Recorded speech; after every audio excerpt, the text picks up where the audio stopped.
Isa ka ba sa mga magulang na sobrang mahal yung anak mo na ayaw mo naman siyang makaranas ng kahirapan o maghirap pag may nakalimutan siya sa school, dinadala mo agad. May problema siya sa teacher, ikaw mismo ang humaharap sa teacher at nakikipag-usap sa teacher.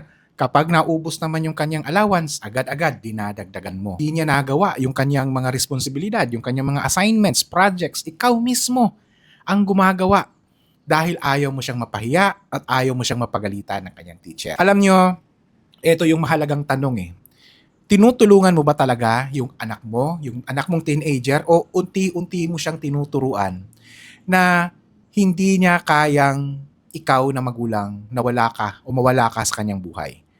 Alam niyo, ang pagiging supportive naman ng isang magulang ay, syempre, sobrang mahalaga yon. Part yun ng ating role as parents. No?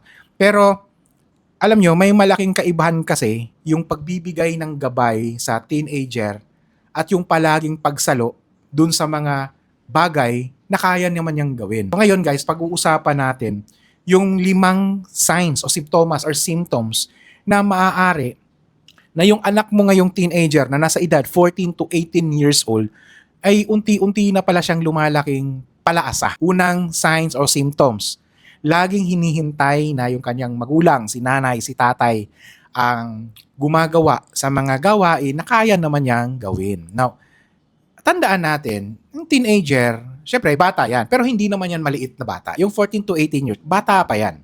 Pero, hindi naman yan kagaya ng mga maliliit na bata na hindi niya kayang i-manage yung mga halos maraming bagay sa buhay.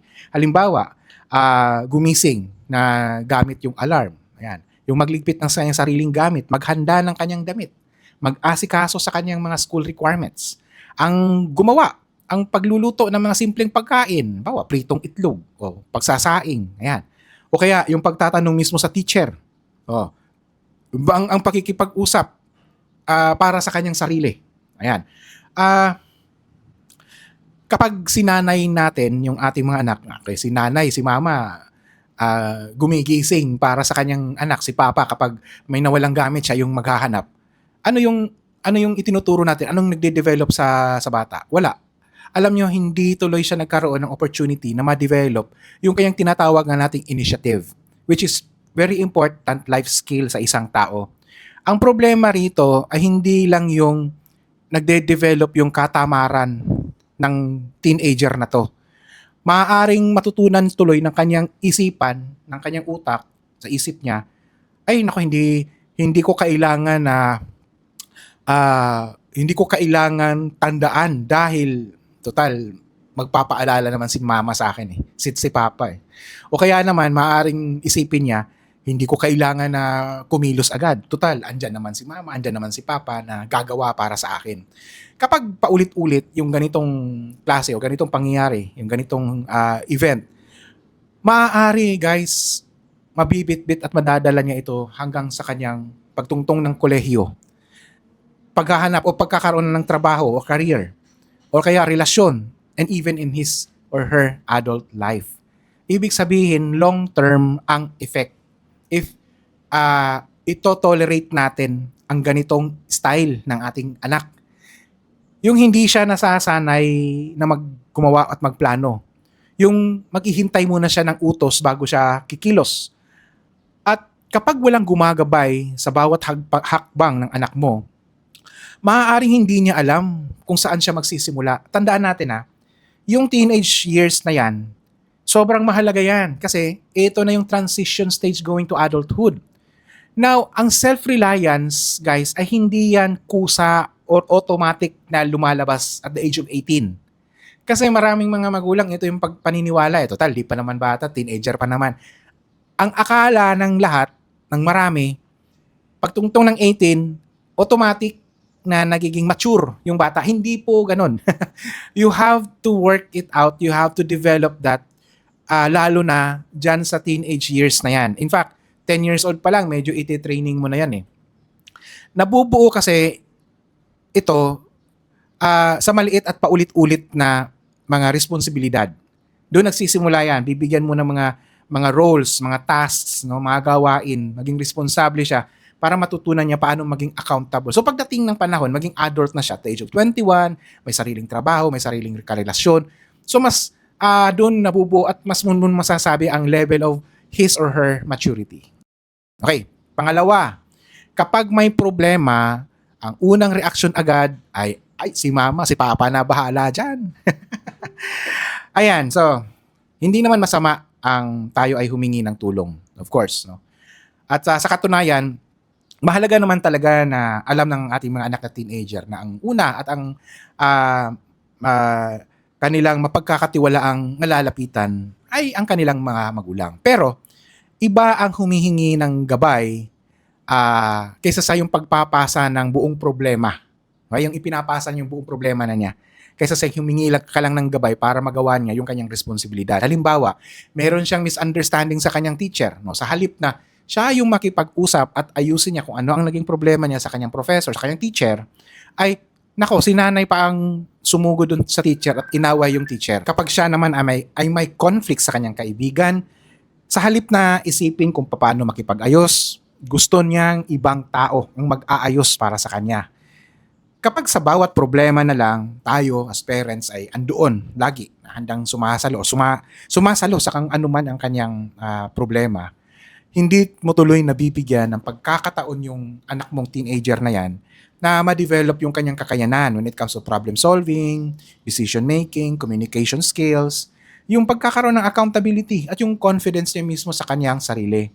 Mahalagang tulungan ang teenager na maintindihan na hindi lahat ng problema ay may aayos para sa kanya.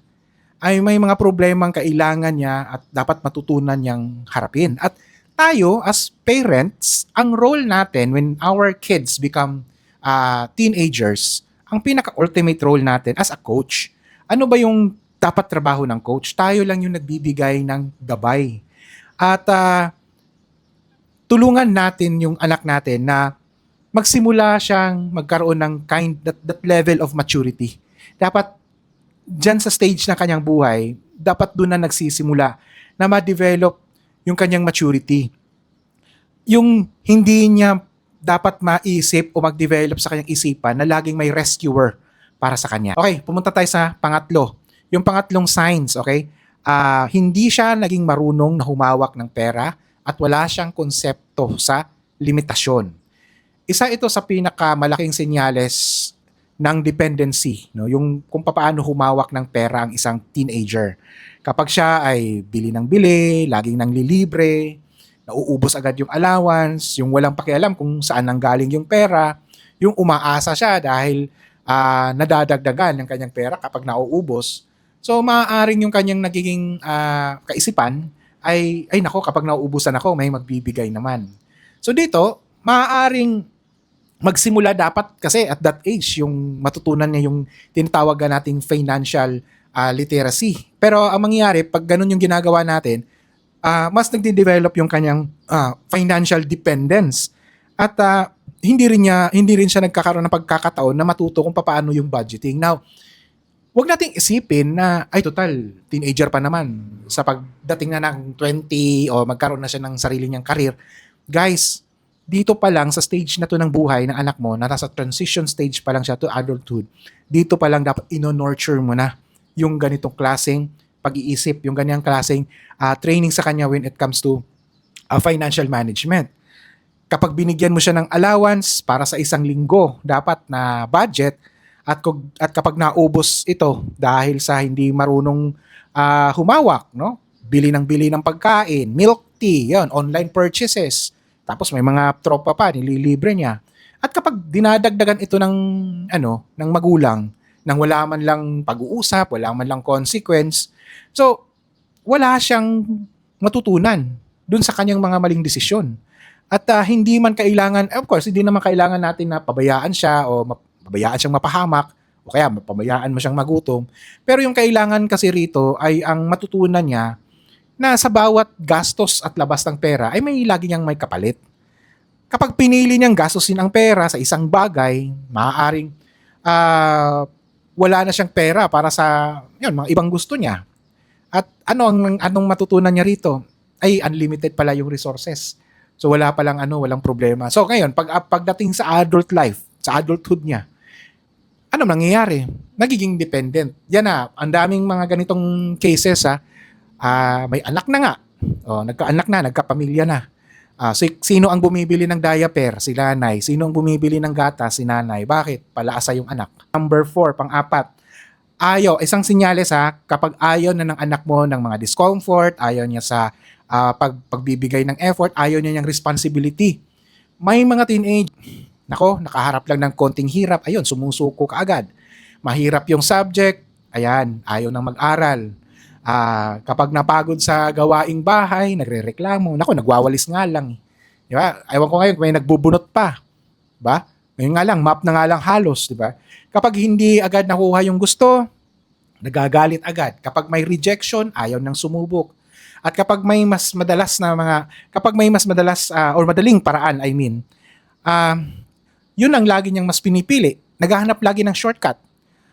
Minsan, alam nyo, nagagawa ito ng mga anak natin dahil rin sa atin, mga parents, kasi tayo, mas sinasanay natin sila na magkaroon ng mas komportableng buhay. Naiintindihan ko naman dahil marami naman din sa atin sa mga parents natin na nagkaroon din ng karanasan sa kahirapan ng buhay. Pero alam nyo, yung pagkakaroon o pagdanas o makaranas ng mga discomfort, napakamahalaga po niyan.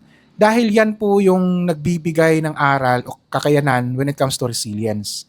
Tandaan natin sa adult life, sa totoong buhay, maraming deadlines. Pag nagdating ng panahon, may sarili na yung buhay, sariling karir, may trabaho, maraming deadlines.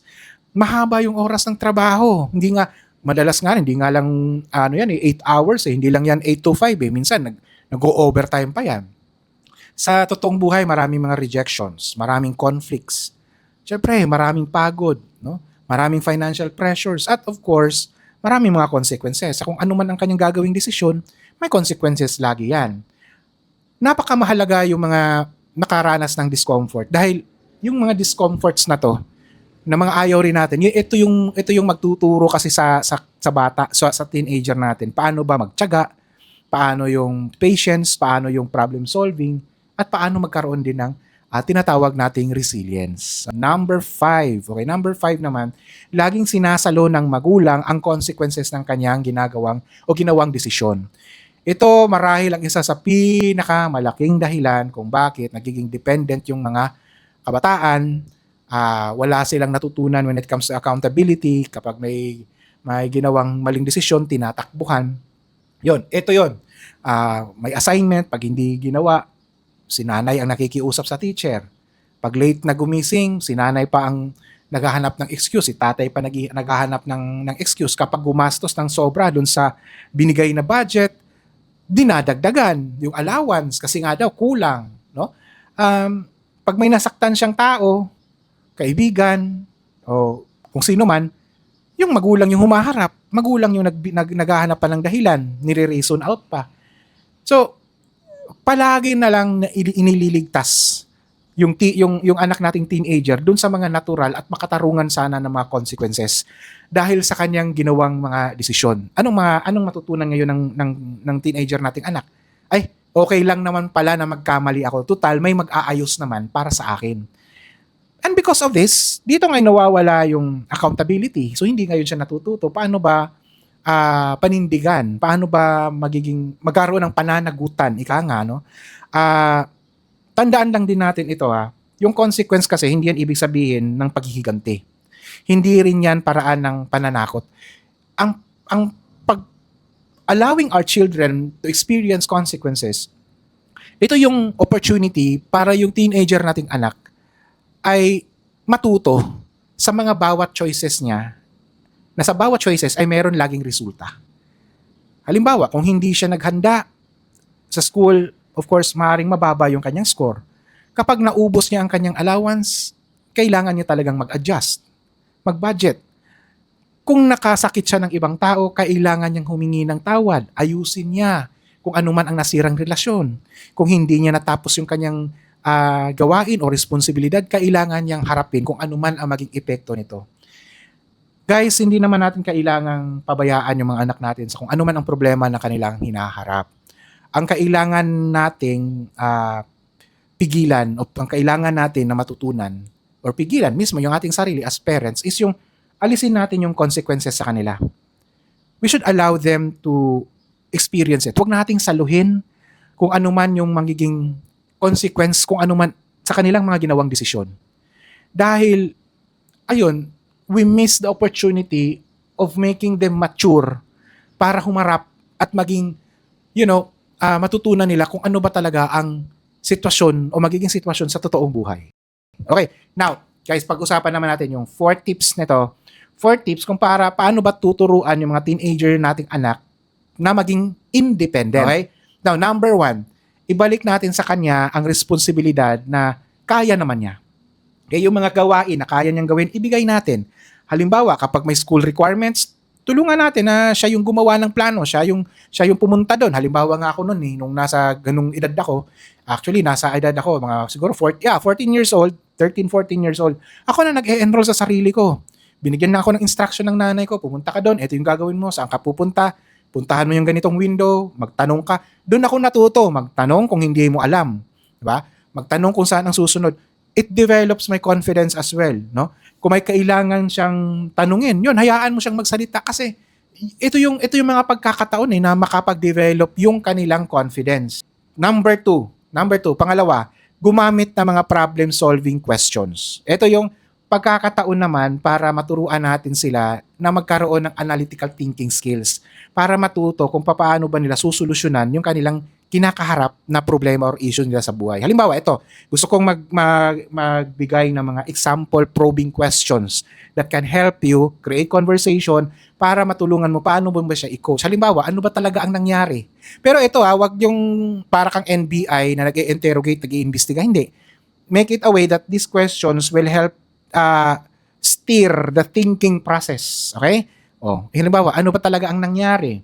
Ano ang mga pwede mong gawin? So, allowing your teenage child na makapag-isip ng mga options, no, sa kanya galing. Ano yung mga possible na mga resulta if you do this option? Ayan. O kaya, ano ang tingin mo yung pinakamagandang unang hakbang na pwede mong gawin? So, doing this, mas natututo siya ngayong mag-analyze. Mas natututo siyang ilagay ang kanyang mga paa on the ground. Okay, number 3, pangatlo, bigyan siya ng totoong budget at hayaan mo siyang magplano. So, bigyan mo siya ng makatwirang allowance. Okay? At of course, may takdang panahon yan. Halimbawa, mo ganitong allowance mo para sa buong linggo na to. Ayan. Hayaan mo siya. Turuan mo siya, na hatiin yung budget niya para sa pagkain. Yung unang beses, turuan mo paano ibabudget o magkano yung budget mo sa pagkain, pamasahe, yung mga pangangailangan sa eskwelahan, o magkano yung gusto mong ilagay na savings. Yung mga gusto din niya ng mga bilhin. Halimbawa, milk tea. O yun. Pwede naman yun. No? Hindi naman natin sinasabing bawal o masama yun, di ba? So, mahalaga, natuto siyang humawak ng pera. Wag nating iasa na automatic, hindi yan automatic, kailangan niyang ituro. So, kapag naubos yung kanyang budget dahil gumastos ng kung ano-ano na lang, wag mo agad i-rescue, maliban na lang kung mayroon talagang emergency. Hayaan mo yung anak mo na mag-adjust. Hayaan mo siya dahil dito rin natututo yung bata kung paano dumiskarte. So, pang-apat na tip, hayaan siyang harapin ang mga makatarungan ng mga consequences. Kapag nagkamali yung anak mo, huwag ikaw ang maghanap ng excuse. Tulungan mo siya, kilalanin kung ano yung kanyang ginawa, ano yung resulta ng kanyang ginawa, mali ba yung kanyang desisyon, no? At tanungin mo, ngayon, paano mo ito itatama? Anong gagawin natin para maitama kung ano man ang maling ginawa? So, of course, maaari siyang humingi ng tawad, pwede makipag-usap sa teacher, o kung financial issues yan, mag-iipon siya uli, matuto paano humawak ng pera. Now, ibig sabihin lang, ang goal natin rito, hindi yung mapahiya yung anak natin. Ang goal natin ay yung matutunan niya na may kakayahan siyang itama kung ano man yung mga pagkakamali na kanyang ginawa. Okay, so sa pagtatapos natin sa ating content o sa ating video for today, isipin natin na ang pagiging magulang ay hindi nasusukat sa kung ilang problema ba ang inalis mo sa anak mo. Ang goal natin o ang nasusukat yung effectiveness ng ating parenting dun sa dami ng kakayahang na ituro natin sa ating mga anak kung paano ba nila harapin at paano sila maging accountable sa kanilang problema na nangyari dahil sa kung ano man ang kanilang ginawang desisyon. Now, kung ikaw ay may natutunan o nagustuhan mo yung video natin for today, paki-share ang video na to sa iyong mga kaibigan, kapamilya, kapitbahay o kung sino man. At also, please don't forget to subscribe sa YouTube channel natin and also to leave comment down below. So hanggang sa muli, maraming salamat sa inyo.